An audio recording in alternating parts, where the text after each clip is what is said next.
Love podcast, hate nonsense. It's the PoliticsJOE podcast, ladies and gentlemen. Third time lucky. Third time lucky. You didn't see the other two because I've gotten rid of them. Laura Beveridge. Sean Hickey. How are you getting on? I'm good, thank you. How are you? I'm not bad. Not bad at all. Viewers will see actually at intermittent points in the podcast that I've got very dirty hands today. So if you're listening, I'm telling you now that you're missing out on my dirty hands. And they're brown, not because I've been following my ancestors' footsteps and picking spuds out of the ground. I was cycling in today and the chain just fell off my bike. Oh no. Yeah, it was an ordeal for about a minute. Because you know, when things like that happen, you don't know how quickly you can fix it. Especially like I've not got any tools for the bike or anything. So it just took an old yank out of the back of it. And then got back on and everything was right as rain. Yeah, but I had filthy hands. They're okay now. There's a little bit of grit and dirt and grease in like the prints of my hands, but that'll come out. I'm glad you made it here safely. Yeah, I'm glad as well. To talk about tariffs. Tariffs, war, trade war. Wow. Do you want to tell us what the latest is? Okay. So yesterday we had a bit of a confusing news story where the chief economic advisor to the White House, Kevin Hassett, was speaking to Fox News.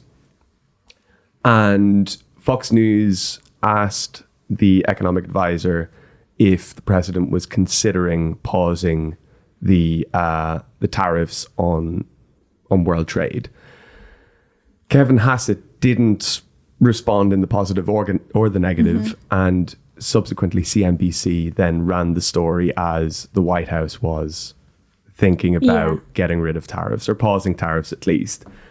The funniest part of all of this, I think, is the market response, because all of this happened in the space of maybe 10 minutes yesterday morning in the United States. So CNBC reported within the space of a couple of minutes, the US stock market increases by 8%. It kind of has a small little recovery. Then I assume traders just ask, well, where is this news coming from? And discovering that it comes from the woke CNBC, the stock market then shrinks 3.5% immediately after it grew by 8%. CNBC then, their guy in the White House then comes on and says, well, I've spoken to the White House and they've said this is nonsense. A White House advisor said that it was fake news. Didn't say that to CNBC, but it came out afterwards that it was fake news. And so we continued on the day of just pure, no holds barred free fall in the world markets. I read this morning that the Nikkei was slightly recovering. Asian markets as a whole were slightly recovering. That's for all the thank God. the Chinese and Japanese market heads out there. But everything is still just collapsing. We're all getting poorer. There's going to be another recession. Oh, great. You'll be delighted to hear. How many is that now? The second in my lifetime. Is it only the second in your I think lifetime? so. There was a huge dip during COVID as well. So possibly third. Yeah, that'd be the third, wouldn't it? I don't count that one though. Everything was just miserable back then, so it doesn't really count as... Wasn't there a recession in the UK last year or the year before? I think maybe it possibly counted as one, because what is it, two consecutive quarters of negative growth, right? Yeah. So but you mentioned China there, and I think we've seen overnight this increased rhetoric between the White House and China, and this idea that they're going to put 50% tariffs on if China retaliates, but China doesn't really seem to be backing down. And I think they use the term bullying to describe what Donald Trump is doing on an international stage. Yeah. Did you see the tweet from I think it was the Washington mission of the Chinese government, quote tweeted, I don't know what the term for it is, but you know when you take a video from another tweet and it's like an original tweet. Yeah. So the Washington embassy of China took some posters, AI video of of Reagan talking about tariffs, and posted on their own Twitter being like, tariffs are childish, tariffs are silly, we don't know what America is doing. And I think to some extent it's like, it's strange, isn't it, that like there is this kind of, the world we live in now is China and the US. There's a battle for the hearts and minds of the world at large. There is quite possibly going to be a changeover in the global order with the rise of China, and especially what we're seeing now with the Americans. And for America to be picking a fight with China whilst China is arguably in a far more stable position than America is, it's quite an ill-advised move to make, I'd say. Like even the quote-unquote fake news that was being run yesterday was all on this line of the tariffs would be suspended for everybody except China. Yes. And then the real news was actually, well, it's going to be 50% tariffs on China if they don't back down from their retaliatory tariff. I think it was 37 or 38%. And I mean, like, America runs its largest trade deficit with China. It's $295 billion. So to be continuously poking that bear, what would be the Chinese, the panda bear? Like, you're poking the Russian bear. Yeah, the Russian bear, yeah. So the Chinese one would be poking the panda bear. Yeah. Oh, very good. Very good. We heard Winnie the Pooh from the gallery there. Or the dragon? Poking the dragon? I like the bear metaphor. Because in the US is the grizzly. Just keep it going. Exactly. The grizzly, the brown bear? Yeah. Yeah. And the panda bear. Yeah, I mean, you're just playing with fire when it comes to China at this point. They're a very stable economy. They are they're kind of on the cusp of, or not on the cusp of, but they're slowly and surely increasing their soft power in the West, particularly in Europe and America. I mean, was it last week or the week before that I think Speed might still be in China at the moment. Speed, for those of you who don't know, he's one of the most watched Twitch streamers in the world. Anything that he does is watched by anybody under the age of like 14, 15 in the entire Western world. And he's been over in China for the last week or two, just singing the praises of the Chinese and talking about how great it is in comparison to America. So you're not winning any hearts and minds with a strategy like this. And economically speaking, you're going to come out worse. Yeah, and even the domestic repercussions for Trump, I think we've not fully seen those yet. But I wonder how that will change how he feels about tariffs, if that makes sense. But I think what's really interesting is the kind of historic relationship and tension that America has with being full throttle, free trade, neoliberal, global, and then this kind of protectionist tariff feeling that it has as well, and how it swings quite violently between the two sometimes. And I mean, like, inherently, the US started as a government that was funded almost exclusively by tariffs, which was kind of Alexander Hamilton, first Treasury Secretary, laid that out as the strategy of the United States, and that kind of maintained until 1913. And then they kind of opened up a bit to the global markets. And then in 1930, you had the Tariff Act, which is also known as the Smoot-Hawley Act, which Reagan, who you mentioned earlier, holds almost singularly responsible for the Great Depression. Because that was originally meant to protect the American car industry, but then it got extended to kind of cover all sectors of the American economy. And they put tariffs on it all. And then what they saw in reaction to that was reciprocal tariffs, which essentially just cut off all export markets for American goods and crippled American manufacturers during already tough economic circumstances. And the US Senate website today calls it the single most catastrophic act ever passed by Congress. So to see, I guess, an American president return to something similar to the Tariff Act of 1930, I think is really interesting, especially because that original act had something like 1,000 economists at the time signed an open letter do not do this. Yeah. And I think today we've seen a lot of manufacturers who have global supply chains, and economists with a globalist tendency, or a tendency towards globalization and free trade, thinking this as well. One of whom is Elon Musk, really interestingly. And I think this is possibly where we've seen, it's not the first divergence we've seen between Elon Musk and Trump, because there were different picks for different positions in the administration that Elon Musk was backing, and Trump didn't pick who Elon Musk wanted. So it's not the first time we've seen them diverge on something. But compared to all the almost strange scenes we were seeing coming out of the White House, where it almost looked Trump was sitting quietly while Elon Musk had his child on his shoulders, and all, and the press were just directly speaking to Musk. This seems to be a reversal of that. We also saw the disagreements over the H-1B visas as well, which I think again shows Musk is a international businessman. Like Tesla is sold internationally. He needs free trade and a free global economic arena for Tesla to be a successful company. Tariffs aren't in his interest. He needs a workforce like he wants through the H-1B visa.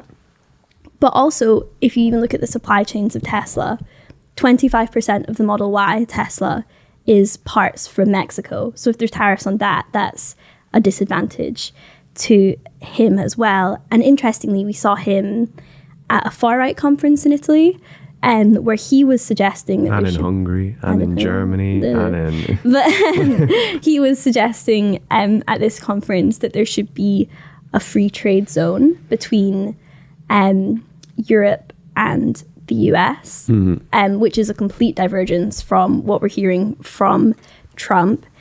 He was taking shots over the weekend at the Trade Secretary, Navarro, I think that's how you say his name, questioning the validity of his PhD, which I think he got from Harvard in economics, saying, well, how good is that really? It's just real poster behavior, isn't it? But it's also how funny to have, like, we're talking about a businessman in a way that's very, like, Rasputin-like, as though he's like the devil on Donald Trump's ear, and there's sometimes that they diverge in philosophy or whatever. This guy is an idiot, right? Like, apart from being the world's richest man, which I suppose you need to have some brainwaves for, particularly when it comes to the disparity between the political project that he's gotten himself involved in and what benefits him his own financially. Business interests. Like, if you're a smart businessman would not be so forefront in their political beliefs. I think the first, like, you're only since the election, and maybe in a couple of months before the American election, you had people like Mark Zuckerberg and Jeff Bezos coming out and rallying behind the MAGA movement. But up until then, these people were happy to be silent, assumed to be Democrats, assumed to be liberal, so long as their bottom line isn't affected, they're fine. But Elon Musk seems to be just so hungry for the limelight, that he cannot see the impact of anything that he's doing, or like the financial impact of anything that he's doing. With the tariffs, obviously, like, it's quite significant that he comes out and says, yes, of course, we should have free trade with Europe. Why is he saying that? Because Tesla stocks are fucking melting away. He'd like to sell into that export market. He needs to sell into that export market. There was something he said earlier on when it came to the Americans' history of tariffs and the consequences of tariffs. And I think the difference between particularly what triggered the Great Depression and now is the society that we live in. The American economy back then was far less globalized than it is now. Their domestic economy, by and large, was feeding a domestic market. They didn't have American companies en masse in other parts of the world that were re-importing to America. And so, like, with the tariffs as a whole, there's like a couple of different levels to it, right? It's One thing being a very, very base, naive level of they're tariffing us, so we should tariff them back. Negating the idea that actually you offsetting any tariffs is guaranteeing you a soft power pull from whether it's Europe, whether it's Africa, whether it's Asia. But also, you could surmise that there's some level of we want to encourage these American manufacturers that are in other territories back to America. But a lot of these companies are so embedded in the countries that they're in that it's very hard to say. And like even if they did, there's already an existing market for, let's say, if it's Google or Amazon or I don't know, General Motors or Intel or whoever it might be. Yes, they exist in America, but a lot of operations are outside of America. And so if there's this thing of, oh, well, we want to bring back jobs to America, it's not going to happen today. Yeah. It's not going to happen next week. It's not going to happen in 2 years' time. Like, it's a very long process and it's going to hurt Americans in the meantime, you know? And I think it's interesting what you're saying about how obviously the economy is so different from the 1930s American economy and their use of tariffs. And I think what's interesting is obviously tariffs apply only to goods. But and that's how they were making their calculation on who got the highest tariffs, was to do with the surplus deficit in goods. But if you include services in that, and we know that a huge part of the American economy is services and financial services, then they have a surplus with every single country in the world. Yeah. So if they still have an economic dominance over these countries when you include services. So it's really strange that they're picking a fight, which seems almost small fish when you consider how much benefit American companies get from being part of the global supply chain. And interestingly, I think Elon Musk, he shared the video. Have you seen the Milton Friedman pencil video? I think it came up on my timeline a couple of times yesterday. Yeah, he was sharing that over the weekend, and it's basically it's Milton Friedman, the free market economist, and kind of holding up a pencil and saying that the wood is from here, the rubber's from here, the graphite's from here, but this pencil is an example of the global supply chain. So I think it is interesting to see the Republican Party turn its back on Reaganomics, which has for so long dominated its economic thinking and strategy. Yeah. I mean, that's not to say that it isn't a bad idea to have some sort of domestic economy or a resurgence of the domestic economy, right? Because, I mean, in terms of your country's national security, it's a good idea for you to be able to sustain yourself without having to rely on other markets. But if it's a case of turning around to Cambodia and saying, no, we're going to make our own T-shirts now, thank you very much. Nobody in America wants to be a T-shirt maker, So like it's things like that are just silly and kind of flying in the face of what could be an interesting point to be made about a globalized economy, but rather just bullying everyone in the world and shooting yourself in the foot when it comes to soft power. Definitely, because I think anyone who is speaking about how these tariffs are bad news, it can feel like they're defending like a global neoliberal economic order, and you feel like not necessarily, because globalization is a double-edged sword. On one hand, it's been really good for specific businesses. We have got cheaper products, but whether you think that's a good thing to have like such a consumerist culture is double-edged. And then the other side of that is that it completely hollowed out all of the north of England, the Rust Belt in America. Yep. So it's complete, when you're speaking about these things, it's hard to be so black and white. Do you know who was quite black and white about this? Tell me who was black and white. The bankers that I spoke to yesterday. Of course. You were in the city, right? Yeah, shall we hear what they thought about the tariffs? Let's hear what they thought. I think tariffs are the beginning of an economic war between Europe, including the UK, and the US. I think we're heading for either a very slow recession. If things aren't improved very quickly, I think we're going to go down very sort of unsteady path. Can you give us a brief overview of what the market's like this morning? Volatile. I hope the UK will come to a deal with the United States, and hopefully it'll be less volatile for both them and us in respect with trading between each other. That was interesting. Thanks. Stood in the city for 5 hours.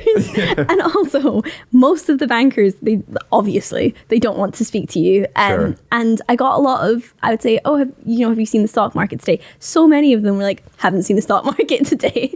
And I was like, you're a banker, concerning what if was you morale haven't. like? Panicky, Yeah. I'd say. Even if you did, do you have 5 minutes to stop for a chat? They'd stop and chat. Yeah, sure. As soon as you mentioned tariff, stock market, or recession, they like jumped out their skin and suddenly remembered they had a meeting to go to. But Panicans. I think what you hear there is that they're spooked by the volatility of the stock market. They see that if they think the best thing to do is for Starmer to keep calm and negotiate some sort of deal, and by putting certain things on the table, perhaps the digital services tax. And they see that as the kind of only way to steer the UK economy out of this safely. Interestingly, though, Yanis Varoufakis, who Ollie will be speaking to later this morning That'll about be these, on our channel soon. Yeah. Maybe even today. could be, about these tariffs, had a different thought about the impact of the stock market plummeting. He said on Twitter that share prices have little to do with actual trade. Their precipitous fall reflects more the terror of margin calls on traders who use overpriced shares to borrow for the purposes of gambling than the real effects on trades. And he also is kind of buying into this idea that the tariffs and plummeting the stock market is step one, and then step two is to cut taxes to what he describes as fat cats who can then buy up all that low price stock, and it will then inflate through the roof and make them even richer. Mm-hmm. That's what Yanis sees as being the long-term goal of this. It's just not real, is it? Like the stock market, it's almost depressing how fake it all seems. I think the stock market is astrology for boys. Like if you believe it, it's true, you know. It's all just how much do you believe this company is worth? And you're in Taiwanese semiconductors. I could see that for you. Yeah, that's so you. Yeah. That's really funny. No, it's like the point is obviously a good one by Yanis Varoufakis, but it's terrifying to see. I think just the feeling on the ground when you're there. I mean, you were there for most of the day yesterday and nobody wants to speak to you. That indicates to me some level of terror rather than like, oh, I'm really busy at the moment. Mm-hmm. Like, these guys are not like, you know, like they're making a lot of money, buying high. No, not buying high. That's the one thing that you don't do. That's your strategy. That's my strategy. Buy high, sell low. Economics 101 with Sean.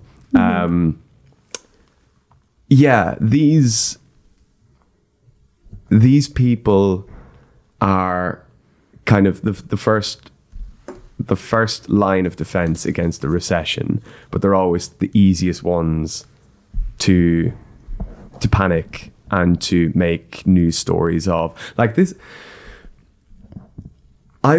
we should get somebody in to explain the stock market to us. I'm not going to sit here and talk about the stock market because I'm not big into my astrology. I'm sorry.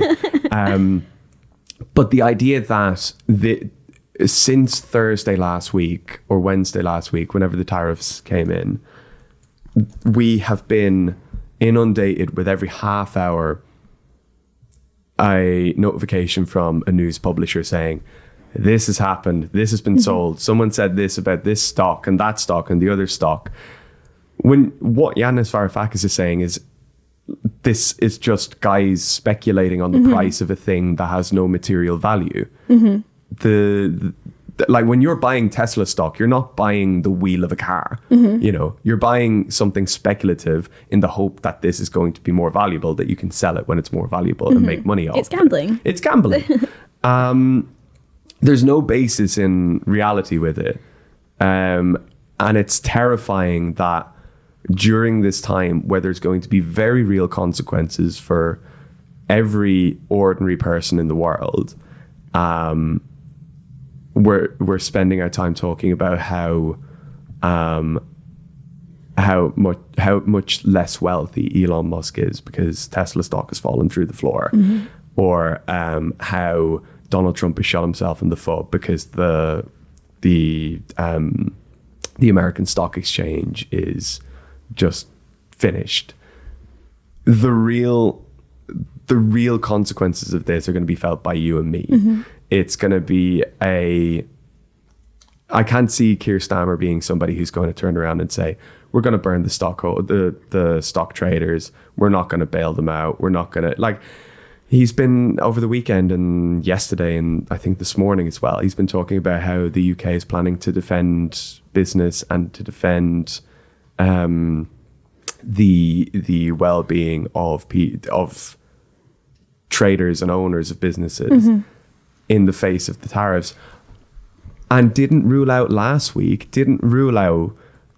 raising or cutting benefits again to stop that gap. It's absurd. That's what I was thinking when there's all this talk about the digital services tax being on the table, which is a 2% tax on really big tech firms like Amazon. It raises 800 million a year in revenue for the government. And okay, if you put that on the table in an American trade deal, it didn't even take much for it to be on the table. Like, it was even before the tariffs that they were saying they were just eager to burn this. Yeah. But where's that 800 million coming from then? Are you going to cut PIP further? Like, who is this coming from? Yeah. In fact, and this goes back to what Yanis Varoufakis was saying, when he was talking about how should the EU respond to the tariffs, and should they have raise reciprocal ones, and he said you can never ever engage in a trade war with someone like the US, who you are in such a massive trade deficit to. The only option is to dismantle your own, he used the word mercantilist, economic bloc, and fundamentally change how you engage with the economic order. Otherwise, you're always going to be subservient to these huge economic countries. More European breakup. Do you have anything else to say on tariffs? I don't think so. I've said a lot about tariffs. Do you have anything else to say on tariffs? Can we say where Ava is today? Yes, of course. Ava is in Scunthorpe, where they are closing the blast furnace at the steelworks, which is another interesting globalization example. Does tie into tariffs. It does, but it's also owned by a Chinese company that's is responsible for closing the steelworks, I guess in that global race to the bottom of where it's cheaper to produce steel. But also, Scunthorpe produces the steel tracks for Caterpillar trucks, and Caterpillar is a very famous American, I'd like to think they're made in America brand, but they will be affected by the tariffs on British steel. They're going to be in for a shock when they're buying their tracks from China in the next 9 months. Yeah. That'll be a nightmare. And yeah, that video will be out in a couple of days. Might even be a little Friday publish. A little treat. Something for the weekend. Yeah. We need to get out of here, don't we? Because Ollie's talking to Yanis Varoufakis very shortly. Sure is. Right? See you in the subreddit. See ya.